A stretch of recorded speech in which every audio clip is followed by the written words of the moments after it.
Parte semana 2 com Jesus.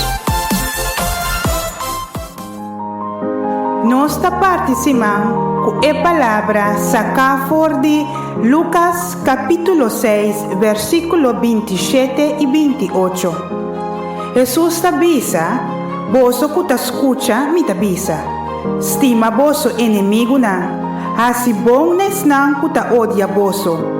Bendiciona esnang ku maldiciona boso, e reza pesnang ku maltrata boso. Palavra di Senhor. Glória na vos, Senhor Jesus.